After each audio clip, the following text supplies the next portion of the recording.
agora eu, você e quem mais estiver aí na sua casa. Chama todo mundo rapidinho.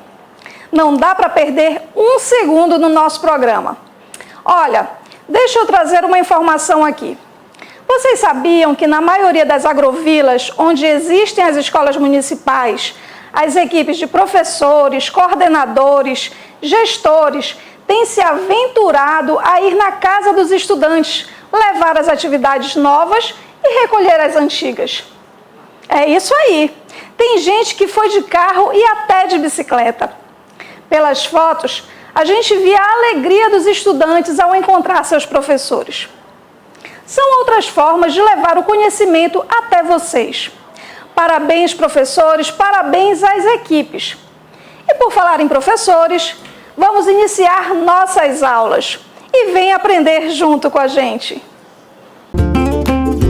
Fala galera, olha eu aqui de novo. Sou o professor Helder de Matemática e hoje iremos para a nossa quarta aula do programa Aprendendo Juntos. Um grande abraço a todos que acompanham o programa e em especial a todos os meus ex-alunos e alunos. Apenas para lembrar, nossas aulas estão disponíveis no YouTube, no canal oficial da CEMED, de segunda a sexta a partir do meio-dia. Se você perdeu alguma, corre lá para assistir e não esqueça de deixar o seu like e se inscrever no canal. Agora, vamos iniciar nossa aula de hoje. O tema de hoje é Educação Financeira e o Exercício da Cidadania. Você sabe planejar os seus gastos? Consegue guardar algum dinheiro? Se você possui alguma renda e quando percebe, não sabe com que gastou, ou quanto cada responsabilidade financeira representa no seu orçamento, então você está precisando se educar financeiramente. Educação financeira é um conjunto de ações de como cortar gastos, investir, multiplicar ganhos e acumular riquezas. Tudo isso junto deve se tornar um hábito. Educação financeira é a arte de dominar o dinheiro, tornando-se mais consciente de cada ação em relação a ele. Alguns de vocês que estão nos assistindo devem estar dizendo: como vou guardar dinheiro se o que ganho mal dá para fechar as contas do mês? Ou outros: como guardar dinheiro se ainda nem tenho um emprego? O orçamento familiar é muito relativo, pois o que é essencial para um nem sempre é essencial para o outro. E saibam que mesmo nessas condições, dá para fazer uma reserva financeira. Mas precisamos nos planejar. Nesse caso, devemos fazer algumas perguntas sobre nossa relação com o dinheiro. Eu controlo o meu dinheiro ou ele me controla? O que eu estou fazendo com o que ganho? Faço os gastos desnecessários? Será que preciso daquele produto que está em uma promoção imbatível? Esses questionamentos são importantes para saber como você lida com o seu dinheiro. As pessoas, em geral, ao fazerem compras, agem pura e simplesmente por impulso, pela emoção e não pela razão. Os jovens, em geral, têm mais dificuldade para guardar algum dinheiro, mas mesmo eles podem desenvolver ideias de bases para um consumo mais consciente, conforme descreve o artigo 205 da Constituição Federal, que diz: a educação, direito de todos e dever do Estado e da família, será promovida e incentivada com a colaboração da sociedade, visando ao pleno desenvolvimento da pessoa, seu preparo para o exercício da cidadania e sua qualificação para o trabalho. Com base nesse artigo, podemos ver que os conceitos da matemática financeira estão interligados com várias situações do dia a dia de cada cidadão, desde uma simples compra em um supermercado até situações mais complexas, como na obtenção de melhores resultados em aplicações financeiras. Para guardarmos dinheiro, é necessário ter consciência em relação a valores e a controle de gastos. Assim, estaremos exercendo o nosso papel de cidadão, optando por compras mais lucrativas. No ano de 2008, pesquisadores realizaram entrevistas e constataram que 75% dos brasileiros desconhecem a taxa de juros que pagam, pois não conhecem os conceitos de juros compostos, não sabem operar uma calculadora científica ou financeira, se preocupam apenas se a prestação cabe no bolso e ignoram os juros acrescidos em suas compras. Acredito que essa ainda é uma realidade. Nossa sociedade é muito consumista e a todo instante somos bombardeados por propagandas, apelando para o consumo.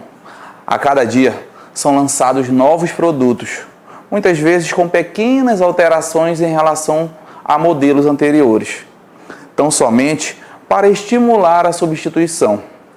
O aparelho de celular é um bom exemplo. Isso é um problema, porque às vezes as pessoas trocam o celular sem necessidade e muitas vezes sem estar com a situação financeira boa, levando ao endividamento. E no final do mês, a conta fecha no vermelho. Outro problema está no resultado desse descontrole, com os gastos, que é o impacto ambiental, pois quanto mais produtos descartados, mais lixo no meio ambiente. Na matemática financeira, podemos nos deparar com diversos conteúdos, como razão, proporção, regra de 3, porcentagem e entre outros. Iremos abordar o estudo da porcentagem, um dos assuntos que norteiam a educação financeira. Iremos mostrar sua aplicação como exemplos e como ela está presente no cotidiano das pessoas, auxiliando desde um cálculo simples até um mais complexo. Vamos aprender um pouco sobre porcentagem. A porcentagem nada mais é do que um procedimento que ganha grande importância, principalmente nas operações de matemática financeira. Isso acontece pelo fato de que esses problemas são diretamente relacionados com capitalizações, aplicações financeiras, empréstimos e assim por diante. Ou seja, porcentagem é a razão entre um número qualquer e 100, sendo representada pelo símbolo da porcentagem. Utilizamos a ideia de porcentagem para apresentar partes de algo inteiro. Com outras palavras, porcentagem é o valor obtido ao aplicarmos uma taxa percentual a um determinado valor. Dessa forma, a porcentagem tem como principal intuito representar de forma prática quanto de um determinado valor está sendo referenciado. É frequente o uso de expressões que refletem o acréscimo ou reduções em preços, números ou quantidades no nosso cotidiano, sempre tomando por base 100 unidades. Alguns exemplos. A gasolina teve um aumento de 15%. Isso significa que em cada R$100 houve um acréscimo de R$15 no preço da gasolina. O cliente recebeu um desconto de 10% na compra de uma geladeira, que custava R$1.000. Isso significa que lhe foi dado um desconto de R$100. Outro exemplo, dos jogadores que jogam no Grêmio, 90% são craques. Significa que em cada 100 jogadores que jogam no Grêmio, 90 são craques. Podemos encontrar o uso da porcentagem em diversas situações do dia a dia.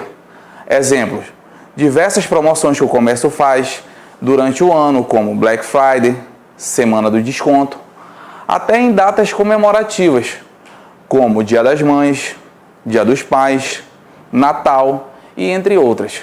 Nessa hora, o cidadão precisa estar atento para não ser enganado com falsas promoções. Por isso, o cálculo da porcentagem é de fácil entendimento e de fácil execução. A educação financeira pode melhorar a performance das pessoas, muito além do aspecto econômico, pois possibilita o planejamento de uma vida mais digna e equilibrada. Com certeza, não elimina todos os nossos problemas, mas permite enfrentá-los e antecipá-los de forma mais organizada, possibilitando soluções mais plausíveis. Lembre-se que o consumo por novos aparelhos, roupas, coisas supérfluas, desnecessárias para o seu dia a dia faz com que você descarte o que ainda pode ser utilizado. Acaba prejudicando o meio ambiente. Por exemplo, quanta matéria-prima é utilizada para a fabricação de uma calça jeans ou de uma televisão? Pense nisso antes de sair gastando sem pensar no seu orçamento ou nos impactos que isso causa ao meio ambiente. Para finalizar, temos um vídeo falando sobre o planejamento financeiro para ajudar você a organizar seus gastos. Pode rolar.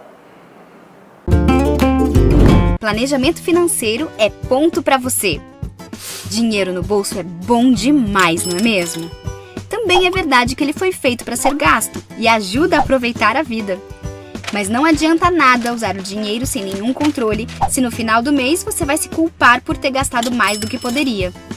Para impedir que isso aconteça, só existe uma solução: planejamento financeiro. Ou, se preferir, botar tudo na ponta do lápis. Algumas pessoas pensam que planejamento financeiro é algo que te obriga a não gastar o seu dinheiro, quando na verdade é exatamente o contrário. Planejar é gastar dinheiro sim, mas de maneira consciente e organizada.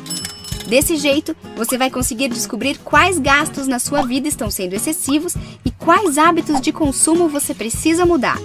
Acredite, planejamento financeiro é tranquilidade para o seu futuro. Um bom plano para o seu dinheiro ajuda você a gastar menos do que recebe, viver bem e ainda guardar para realizar os seus projetos de vida. Para você começar a fazer o seu, vamos passar algumas dicas bem simples. Primeira delas, faça as contas. Anote o quanto de dinheiro você ganha por mês, apenas o que é garantido na sua renda. Depois, escreva todas as suas despesas fixas, que são aquelas que você sabe que vai ter, como aluguel, energia elétrica, parcelas do carro. Junto com elas, inclua as despesas variáveis, gastos com alimentação, emergências médicas, conserto do carro. Aí é só comparar. Se as suas despesas forem menores do que as receitas, ótimo! Reserve o que sobra para investir nos seus projetos. Mas se as despesas forem maiores do que o dinheiro que você ganha, comece de novo. Procure eliminar tudo aquilo que não for necessário e buscar opções mais baratas no seu orçamento. Segunda dica, dê preferência ao dinheiro vivo. Pague suas contas com dinheiro. Isso ajuda você a saber se está gastando mais do que o necessário. Terceira dica, controle-se. Não compre por impulso. Se não planejou, evite comprar na hora que encontrar um produto em promoção. Pense melhor, pesquise e, se realmente for necessário, compre depois. Dica número 4. Pense no futuro, sempre. Planejar as futuras despesas é o melhor jeito de alcançar suas metas. Faça uma lista do que você gostaria de realizar nos próximos 6 meses.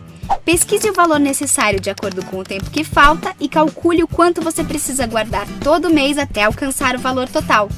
Última dica, cadastre-se para saber qual é o seu score de crédito. Basta entrar no site da Serasa e incluir os seus dados. Você vai saber qual é a sua pontuação e também como melhorá-la. Com a organização da sua vida financeira, mais fácil poderá ser na hora de aprovar aquele tão sonhado financiamento. São dicas fáceis de seguir, mas dependem do seu comprometimento e de uma nova mentalidade: o respeito pelo seu dinheiro.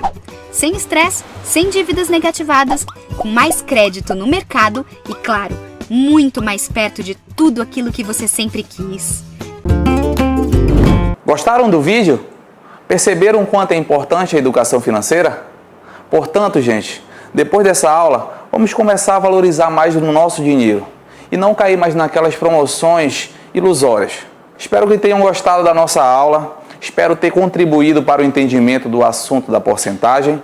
Escrevam para a gente, dizendo o que acharam da aula. Nosso número está aqui na tela. Será um prazer saber sua opinião. Tenham todos uma excelente semana e fiquem com Deus. Até a próxima. Tchau! Olá, meus queridos alunos e alunas. Sejam todos bem-vindos ao nosso programa Aprendendo Juntos. É um prazer ter a sua companhia e saber que vocês estão gostando das nossas aulas. Espero que todos estejam bem e se cuidando.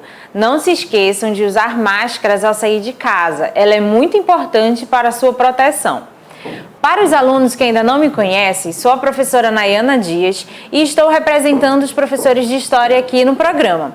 Gostaria de lembrá-los que estamos com um caderno de atividade nas secretarias das escolas. Então, não esqueçam de pegar e devolver as anteriores, para que nós possamos corrigi-las.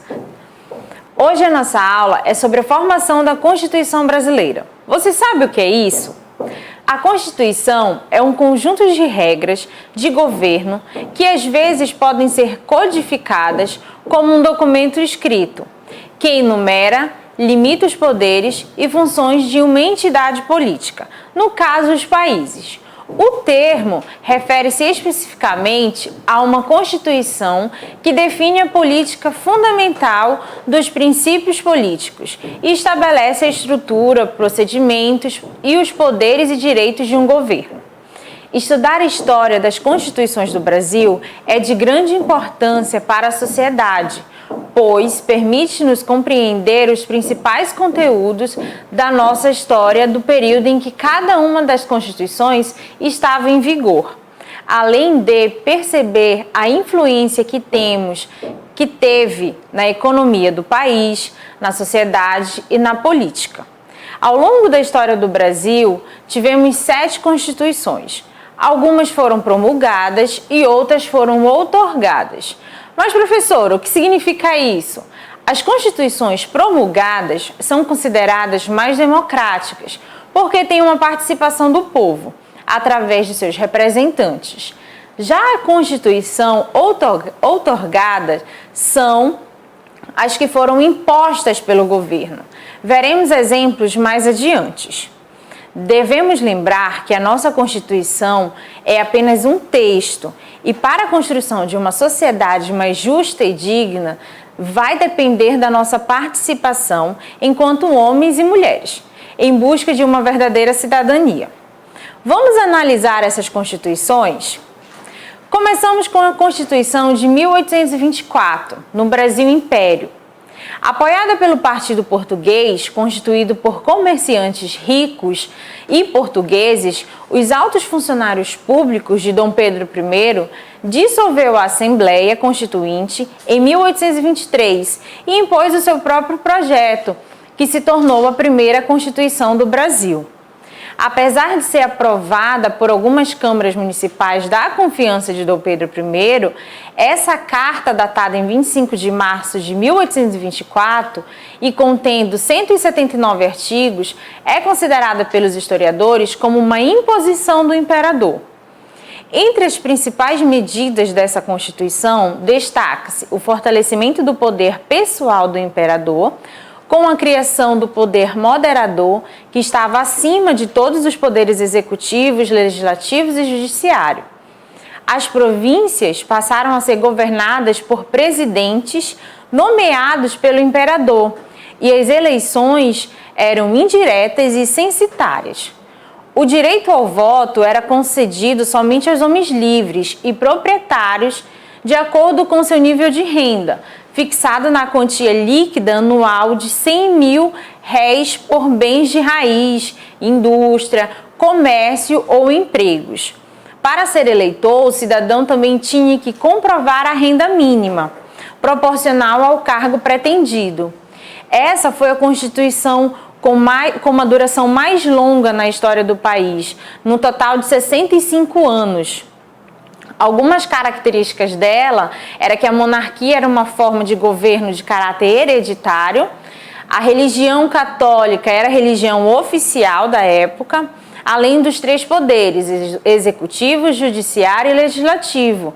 Foi criado também um novo poder, chamado moderador, por Dom Pedro I. Era o poder que apenas uma pessoa governava, ele era totalmente autoritário e conferia esse poder a Dom Pedro I, como chefe supremo da nação, além de dar ao imperador a competência para intervir nos poderes executivo, legislativo e judiciário. A pessoa do imperador é inviolável e sagrada. Ele não está sujeito a responsabilidade alguma, conforme o artigo 99, que previa que, além de subjugar os 3 poderes, também instituiu o regime do padroado, subjugando o poder da Igreja Católica ao do imperador. O Senado era composto por membros vitalícios, escolhidos pelo próprio imperador, constituindo uma representação da aristocracia imperial. A Constituição de 1891 já foi considerado o Brasil República, após a proclamação da República em 15 de novembro de 1889. Houve mudanças significativas no sistema político e econômico do país, como a abolição do trabalho escravo, a ampliação da indústria, o deslocamento de pessoas do meio rural para os centros urbanos e também o surgimento da inflação. Outra mudança foi o abandono do modelo do parlamentarismo franco-britânico, em proveito do presidencialismo norte-americano. O Marechal Deodoro da Fonseca, proclamador da República e chefe do governo provisório, e Rui Barbosa, seu vice, nomearam uma comissão de 5 pessoas para apresentar um projeto a ser examinado pela futura Assembleia Constituinte. O projeto escolhido vigorou como uma Constituição provisória da República até as conclusões da Constituinte. As principais inovações dessa nova Constituição, datada em 24 de fevereiro de 1891, são instituição da forma federativa de Estado e da forma republicana de governo, estabelecimento da independência dos poderes executivos, legislativo e judiciário, criação do sufrágio com menor restrição, impedindo ainda o voto aos mendigos e analfabetos, separação entre a Igreja e Estado, não sendo mais assegurada a religião católica como o status oficial de religião do Estado, e a instituição do habeas corpus, garantia concedida sempre que alguém estiver sofrendo ou ameaçado de sofrer violência ou coação em seu direito de ir e vir, por ilegalidade ou abuso de poder. Consequências dessa Constituição, tornou-se liberado o direito de culto externo a todas as religiões, conforme o artigo 11. Já na Constituição de 1934, no período da Segunda República, que foi presidido pelo governo do Getúlio Vargas, o atual presidente, o país realizava novas assembleias constituintes instaladas em novembro de 1933. Essa Constituição sofre 3 emendas. Em dezembro de 1935, destinada a reforçar a segurança de Estado e as atribuições do Poder Executivo, para coibir o segundo texto, que foi o chamado movimento subversivo das instituições políticas e sociais. Foi a Constituição que vigorou por menos tempo no Brasil, apenas 3 anos.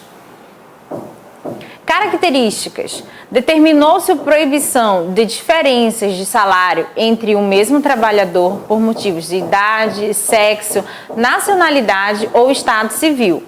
Instituiu-se o salário mínimo, capaz de satisfazer, conforme as condições de cada região, as necessidades do trabalhador. Ou seja, jornadas de 8 horas diárias, repouso semanal e férias remuneradas. Houve uma reforma eleitoral com a introdução do voto secreto e do voto feminino, constituído em 1937. Em 10 de novembro de 1937, Getúlio Vargas deu um golpe de Estado e assumiu poderes ditatoriais. Ele revogou a Constituição de 1934, dissolveu o Congresso e outorgou ao país, sem qualquer consulta prévia, a Carta Constitucional do Estado Novo, de inspiração fascista, com a supressão dos partidos políticos e concentração de poder nas mãos dos chefes supremos do Executivo. Essa carta é datada em 10 de novembro de 1937.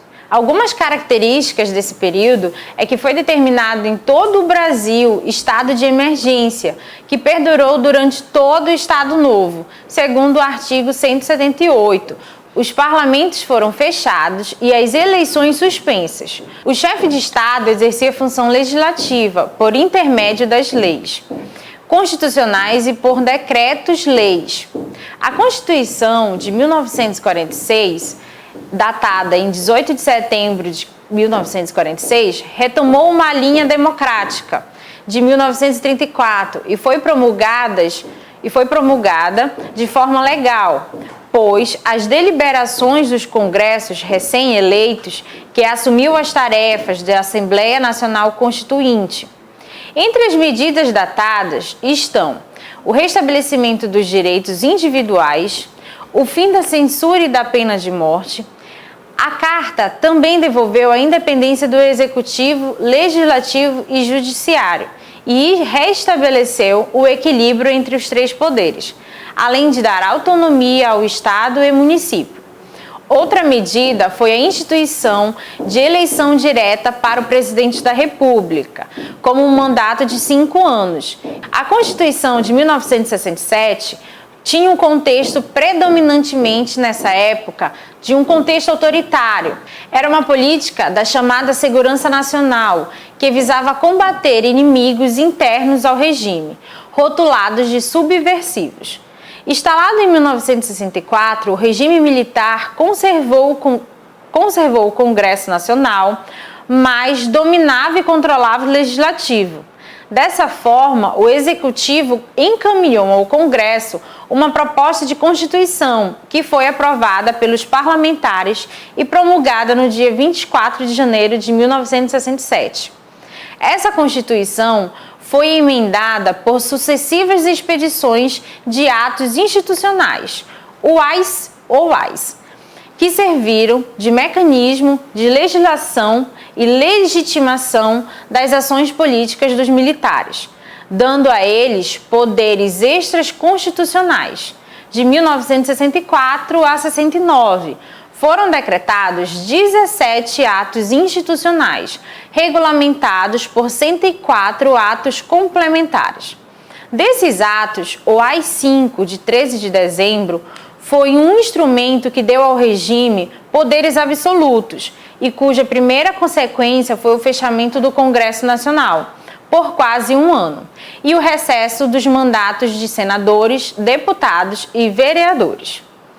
Entre outras medidas, o AI-5 destacou-se por suspensão de qualquer reunião de cunho político, censura aos meios de comunicações, estendendo-se à música, ao teatro, ao cinema, suspensão do habeas corpus para os fechamentos para os chamados crimes políticos, decretação dos estados de sítio pelo presidente da República em qualquer dos casos previstos na Constituição, autorização para intervenção em estado e município.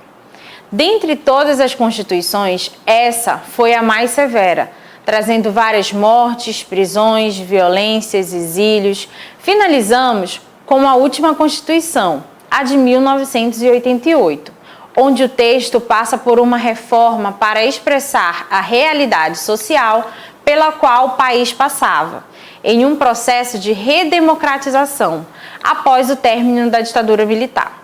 A Constituição de 1988 foi promulgada no dia 5 de outubro pela Constituição Federal, que tinha como objetivo garantir direitos sociais, econômicos e políticos e culturais. Desde o período anterior, havia sido suspensos pelos governos no período da ditadura, também conhecida como a Constituição Cidadã.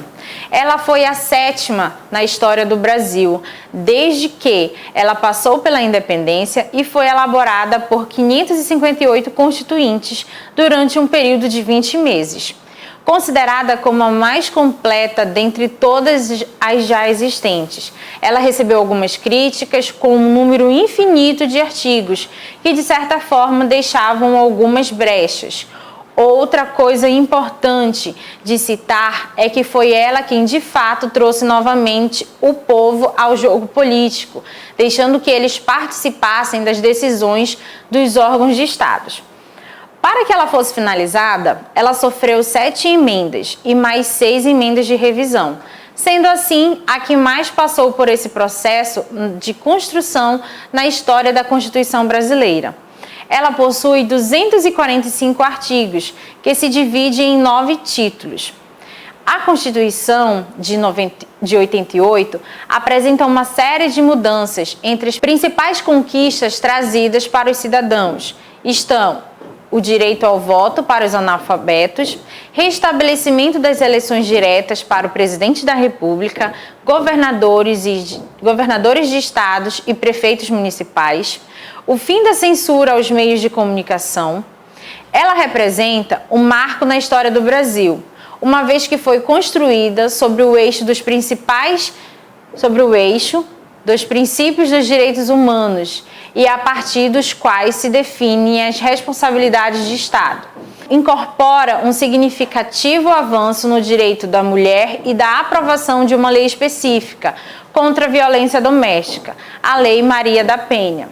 É considerada a mais democrática da história, pois teve a participação do povo através dos sindicatos, entidades religiosas e outros segmentos sociais.